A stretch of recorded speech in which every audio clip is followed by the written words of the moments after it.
नमस्कार साथियों, स्वागत है आप सभी का फिनिक्स जीपीएससी पर। और इस वीडियो में हम देखने वाले हैं जून महीने के दूसरे सप्ताह यानी 7 से 13 जून पर based Chhattisgarh current affairs MCQ format में। चलिए शुरू करते हैं। मुख्यमंत्री श्री विष्णुदेव साय ने किस हेल्पलाइन का शुभारंभ किया है?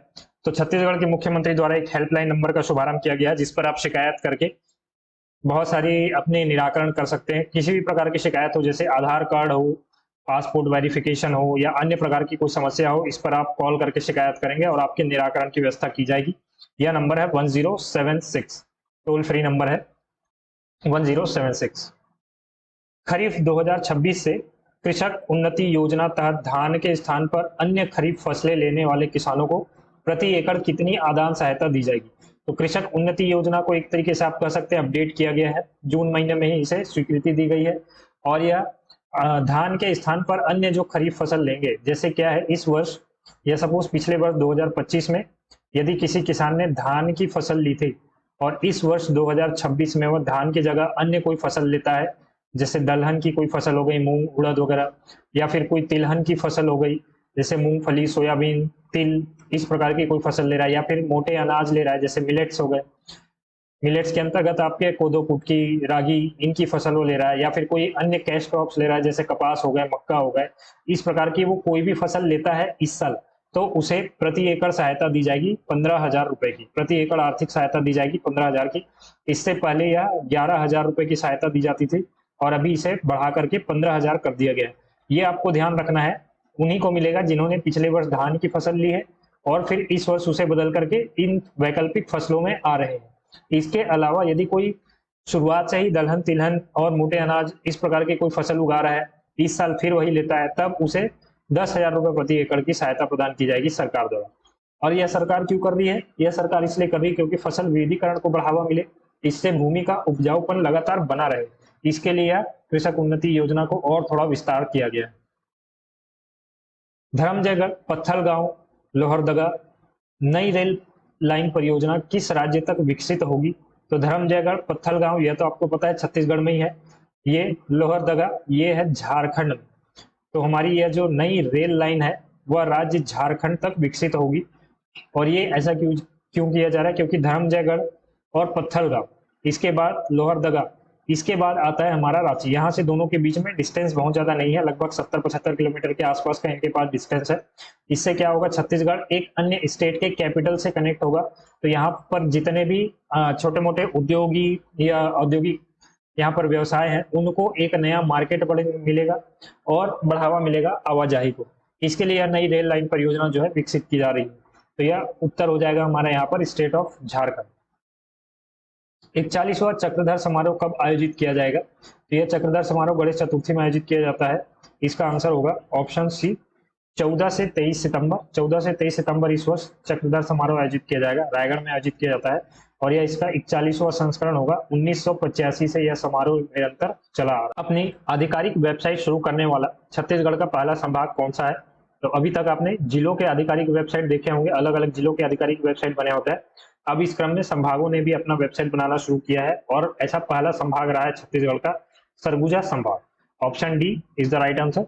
सरगुजा संभाग पहला ऐसा संभाग बना है छत्तीसगढ़ का जिसने अपना आधिकारिक वेबसाइट शुरू किया है।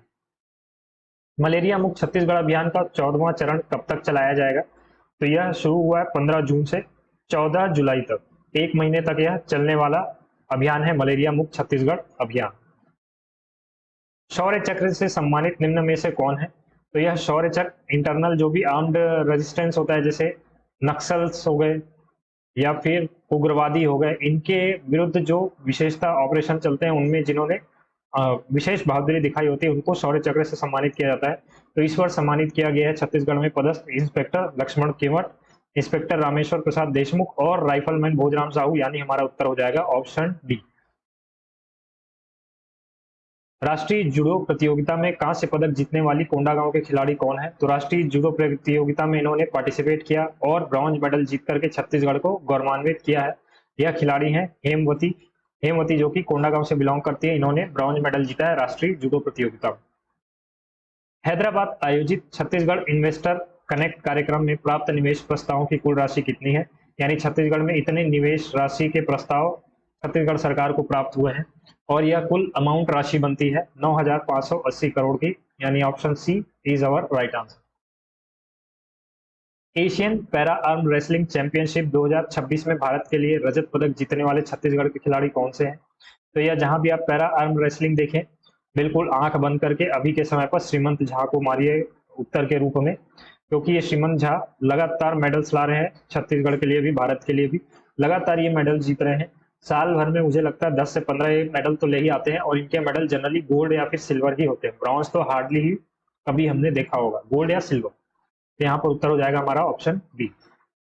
प्रोजेक्ट पुनर्जीवन का मुख्य उद्देश्य क्या है? नए पौधे लगाना, या अनावश्यक ट्री गार्ड हटाना, सड़कों का चौड़ीकरण करना, या फिर वर्षा जल संचयन टैंक बनाना।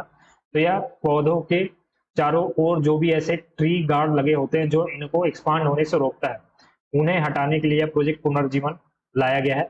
मुख्यतः जो आप देखे होंगे सड़क के किनारे इस प्रकार के पौधे रहते हैं जिनके चारों ओर या तो फिर ईंट और सीमेंट की एक ऐसी दीवार टाइप बना दी जाती है, या फिर कोई ट्री गार्ड स्टील के लगा दिए जाते हैं लोहे के, उन्हें हटाने के लिए प्रोजेक्ट पुनर्जीवन जो है लाया गया है। तो हमारा उत्तर हो जाएगा यहाँ पर ऑप्शन बी, पौधे के चारों ओर वाले अनावश्यक ट्री गार्ड हटाना। छत्तीसगढ़ की किस युवा क्रिकेटर का श्रीलंका श्रृंखला के लिए भारत की महिला अंडर 19 T20 एवं वनडे दोनों टीमों में चयन हुआ है? तो यह अंडर 19 की महिला क्रिकेट टीम के लिए यह चयन हुआ है, और यह चयन हुआ है महक नरवासे। ऑप्शन बी इज और राइट आंसर, महक नरवासे का चयन हुआ है भारतीय क्रिकेट टीम में अंडर 19 T20 और वनडे के लिए। संगीत नाटक अकादमी पुरस्कार 2025 से किसे सम्मानित किया गया है? तो यदि भारत में देखा जाए नेशनल लेवल पर कुल 108 लोगों को इस सम्मान से सम्मानित किया गया है इस वर्ष यानी 2025 के लिए, और छत्तीसगढ़ से सम्मानित किया गया है अनूप रंजन पांडे जी को। Option B is our right answer. Bastar से बिलोंग करते हैं, बस्तर बैंड की इन्होंने स्थापना में प्रमुख भूमिका निभाया है, और इन्हें 2019 में पद्मश्री भी मिल चुका है, यह भी आपको पता होना चाहिए।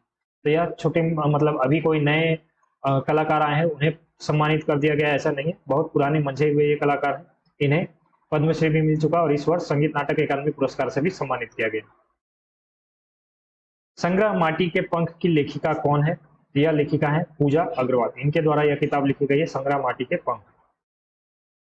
अंडर 18 एशिया कप हॉकी विजेता खिलाड़ी कौन है? तो अंडर 18 एशिया कप हॉकी खिलाड़ी जो है वह है अभी मानिकपुरी।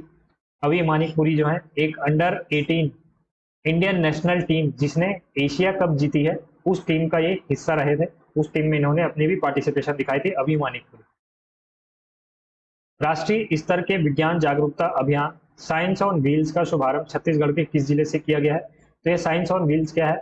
एक ऐसा कस्टमाइज बस होता है, या फिर आप ट्रक भी समझ सकते हैं, बस या फिर ट्रक, कोई एक ऐसा गाड़ी होगी जिसमें अंदर मॉडिफिकेशन करके बिल्कुल साइंस लैब जैसा बनाया गया है। यहाँ पर रॉकेट्स, मिसाइल्स, इनके क्या है मॉडल यहाँ पर है, जहाँ पर बच्चों को ले जाकर दिखाया जाएगा कि ये वर्क कैसे करते हैं, कैसे अलग होते हैं, उनको कुल मिलाकर के प्रेरित किया जाएगा वैज्ञानिक शिक्षा की ओर, विज्ञान की शिक्षा की ओर। और यह साइंस ऑन व्हील्स की शुभारंभ छत्तीसगढ़ में की गई है, जशपुर जिले से नहीं, दुर्ग जिले से नहीं, रायपुर जिले से। रायपुर जिले से साइंस ऑन व्हील्स का शुभारंभ किया गया है। यह मुख्यतः क्या करेगी, जो भी दूरस्थ क्षेत्र है और वहाँ के स्कूल जहाँ पर लैब्स की सुविधा नहीं है या फिर वो महंगे उपकरण नहीं ले सकते हैं, ऐसे स्कूलों में जाकर के उन बच्चों को इस प्रकार के वैज्ञानिक शिक्षा से रूबरू कराएगी और उनको प्रेरित करेगी। अटल आजीविका समृद्धि हाट योजना का प्रमुख उद्देश्य क्या है? तो अटल आजीविका समृद्धि हाट योजना क्या है? गांवों में जैसे हाट बाजार लेते हैं उनके आधुनिकीकरण की यह कुल मिलाकर के योजना है। नहीं तो हाट बाजार में क्या होता है, जाते हैं वो चटाई लगा करके अपना बिछा करके सामान वामान बिक्री और ये सब शुरू करते हैं। तो सरकार यहाँ पर क्या करने वाली, इस प्रकार के शेड वगैरह निर्माण कर देगी, कोल्ड स्टोरेज की व्यवस्था यहाँ पर बना देगी, और किसी अन्य प्रकार की व्यवस्था की आवश्यकता होगी तो वह जो है आवश्यकता की पूर्ति सरकार द्वारा की जाएगी, उसके लिए यह योजना लाई गई है अटल आजीविका समृद्धि हाट योजना। और इसका मुख्य उद्देश्य होगा स्थानीय रोजगार को बढ़ावा देना और साथ में छोटे उद्योगों को बढ़ावा देना। छोटे उद्योग यानी गांव के मुख्यतः कुटीर उद्योग वगैरह की यहाँ पर बात हो रही है। उदंती सीता नदी टाइगर रिजर्व में हाल ही में कौन सा दुर्लभ जीव देखा गया है? तो यह दुर्लभ जीव देखा गया है भारतीय विशाल उड़न गिलहरी, यानी ये जाइंट फ्लाइंग स्क्विरल, इसे यहाँ पर देखा गया है। यहाँ पर यह बी ऑप्शन गलत लिखा हुआ है, आप इसे कंसीडर मत करिए। Option A is our right answer, भारतीय विशाल उड़न गिलहरी को वहां पर देखा गया है। टेंडिया जलाशय किस जिले का प्रमुख पर्यटन स्थल है? यह टेंडिया जलाशय है मुख्यतः जिला कोरिया का यह प्रमुख पर्यटन स्थल है और इसे और अभी विकसित किया जा रहा है पर्यटन क्षेत्र के लिए, इसलिए यह थोड़ा चर्चा में था, टेंडिया जलाशय। तो यह था हमारा जून के दूसरे सप्ताह पर बेस्ड हमारा करंट अफेयर्स। इसका पीडीएफ आप हमारे टेलीग्राम चैनल से पा सकते हैं। तो चलिए मिलते हैं आपसे अगले ऐसे ही कुछ और वीडियोस में, तब तक के लिए जय हिंद, जय भारत, जय छत्तीसगढ़।